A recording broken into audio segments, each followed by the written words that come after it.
Hello everyone, welcome to my channel. I hope you are all well. Today I'm going to be sharing my tips for online learning in 2021.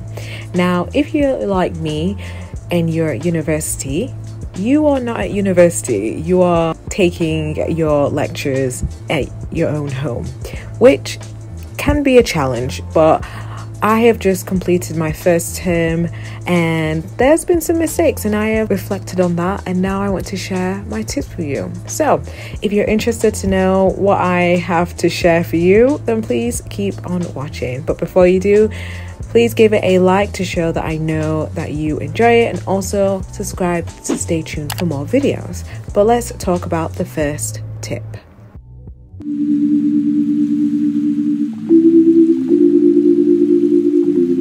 My first tip for you is that I highly recommend that you create a timetable for yourself or a study schedule, which is where it will help you be more prepared and be more engaged with your seminars or lectures that you're doing, especially if they recommend relevant reading that you have to do beforehand or things like that.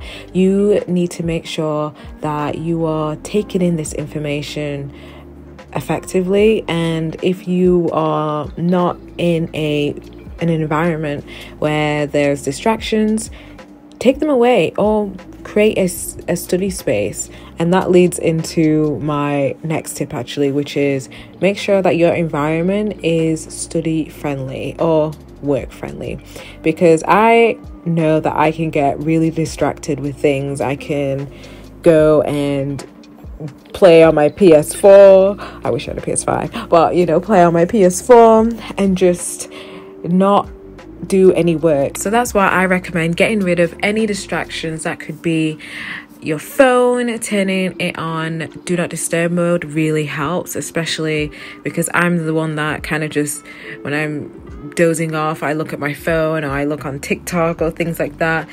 I just try and, if you need your phone there, just put it on do not disturb mode or just put it away in a drawer. It will help you in a long run.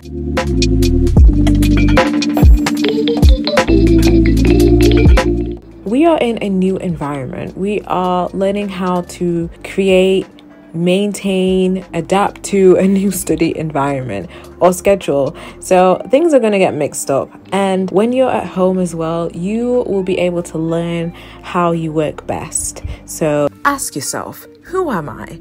When do I work best? Morning or afternoon?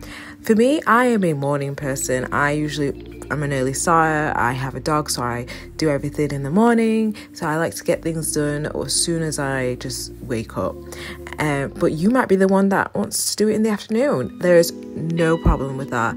Just find out where you work best and stick to it, because you'll find yourself being the most productive at that moment.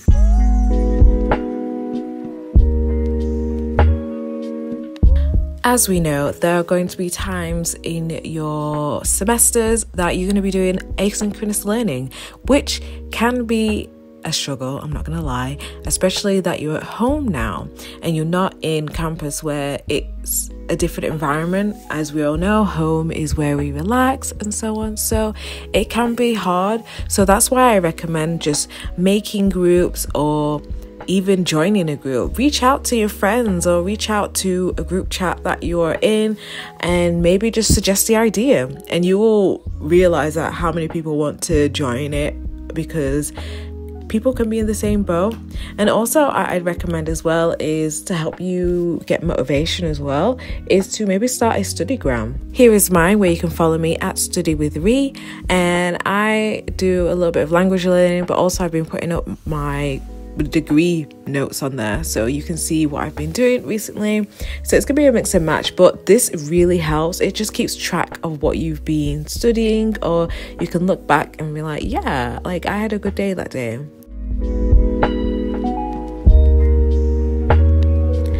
My next tip is keep in touch with your tutor or your lecturers, especially if you don't understand the module. Now, this is why I say it is okay to ask as many questions as you want, because before, if we was on campus and we was in the lecture hall, the lecturer would have been able to see your faces. They would have been able to see if you was confused about something that they was talking about.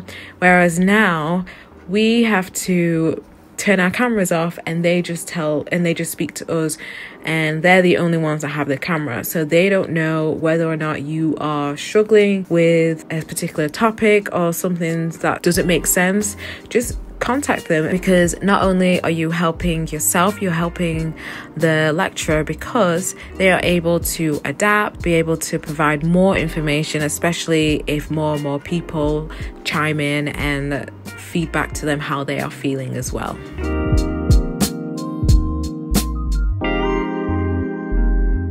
Now, online learning, you probably have a pretty packed day of just sitting in front of your computer all day, and that doesn't help.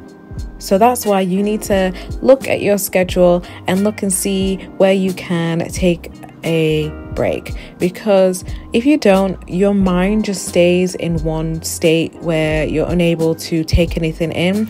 So that's why, well, I know my lecturers highly recommend this, but just taking regular breaks during the day really keeps your mind fresh, and it just helps that you don't just do like a burnout. Just try and get some movement, just step away from your computer or laptop and just do something fun.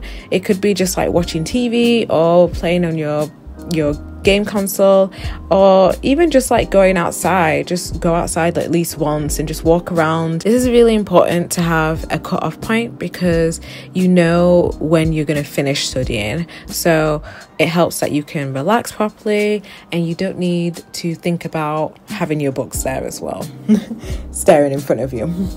So they are all my tips for you for online learning in 2021. Now, as I said before, this is a new environment. We are all going to be making mistakes. We're basically finding out how we work best, because usually we go to a school or we go to a campus, and that's where our minds know that this is where I'm going to be productive. Whereas now we have to either create a study space or make our home work friendly. So I want to say thank you very much for watching this video and listening to my tips. If you would like to see more, please give this a thumbs up or even subscribe to my channel. It would help me so much to help me grow. But in the meantime, you can follow me on my social medias. You can follow me on my Instagram, both my personal and my study one. And that is all that I have for you. So I will see you in my next video. Bye everyone.